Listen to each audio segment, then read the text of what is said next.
¿Qué tal amigos de Xbox Live? Yo soy Gabo Chuck y estamos en las oficinas de Warner para venir a probar el nuevo Middle-earth Shadow of War. Y aquí tenemos a Andy que nos va a platicar un poquito del juego. Él es de Monolith. How are you today? I'm doing great, thanks. How are you?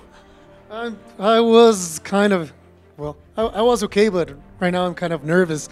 Well, as a recap, story-wise, where are we as soon as we get to control? So, in the events of this game, and I'm sorry guys, you may want to tune out for this part, but in this game, you're basically going to pick up the story right where you left off after Shadow of Mordor. We're going to basically use the new Ring of Power to control guys like this, to forge an army all of our own and take the fight directly to Sauron. See? Yeah, I got to get this guy in my army. Now, Shadow of Mordor felt like a unique experience for each gamer. How does this evolve in Shadow of War? So it was great because with the Nemesis system, we obviously knew we had a lot to build upon. You know, it was such an incredible experience to make sure every time you encountered one of these Uruks, no matter what region you ran across them in, it was gonna be great. It was gonna be very personal to you. They were gonna remember the interactions. They were gonna remember sitting in on the Xbox interview. And so this time around, we expanded on it in every possible dimension. Now your interactions with the orcs is going to expand significantly because we've added O-logs to the Nemesis system. We've also added these tribes. I'm not sure these guys might be, they look machine tribe to me if I had to guess. And in addition to all of that too, we've expanded it with the follower system. So these guys are also too going to remember the interactions they have when they fought with you side by side, tooth and nail, through fortress assaults, when you let them bleed out on the battlefield. Guys like this aren't going to be too happy about that sort of thing.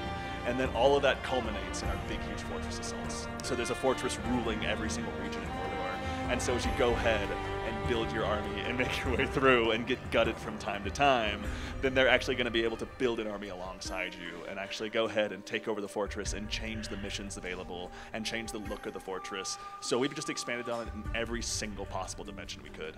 Will this be part of the multiplayers? Actually, yes, that's a really great point. So with the online conquests, whenever you conquer a fortress, whenever you get one of those under your control, then you're going to be able to actually have your buddies go up against it and have them challenge your fortress to see if, I don't know, I feel like mine might be able to take yours, but call it a hunch. We can find out in online fortress assaults, certainly. But we're really excited to bring that out there so people can really put their version of Mordor out there, show people their strongest war chiefs and the army they've been able to cultivate. What elements of the Lord of the Rings universe, what new elements can we find in this game? So it's great because this game takes place in between the events of The Hobbit and The Lord of the Rings. So it's a really rich part of the universe. There's a lot of events happening. We're on the verge of the War of the Ring, up before the Fellowship of the Ring. And so as we're in Mordor and we're kind of seeing how that world is evolving and the state of affairs that gets us ultimately to the Fellowship of the Ring, there's going to be a lot in there if you're a big Tolkien fan. We've really made this game dense with a ton of Tolkien lore. And even if you're someone who hasn't even watched the movie, there's going to be a lot of great stuff in there for you as well.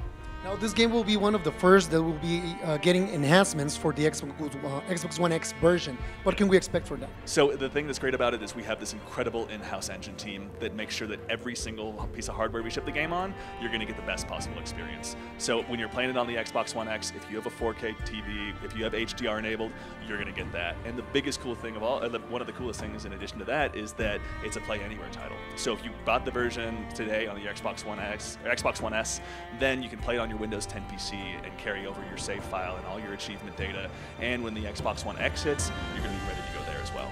For the people that hasn't tried any of both games, what can you tell them to just try them out? So this time around, we're really excited to just expand on the game in every possible way. If you love a great action game, Shadow of War at its core is an awesome moment-to-moment action game. If you're someone that wants to have a tactical layer on top of that, we've got our fortress assaults. And then in addition to all of that, we've got a big, huge epic story that really pays off the promise of a tale told in Tolkien's universe. Anything else for Defense Mexico?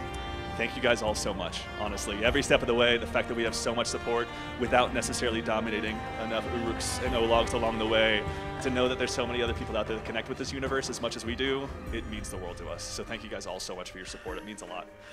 Middle-earth Shadow of War ya está disponible. Así que si ustedes quieren probar el título y aún no tienen un Xbox One, recuerden que existe un paquete de consola Xbox One S, ya sea de 500 GB o de 1 TB. Yo soy Gabo y los veo en el siguiente video.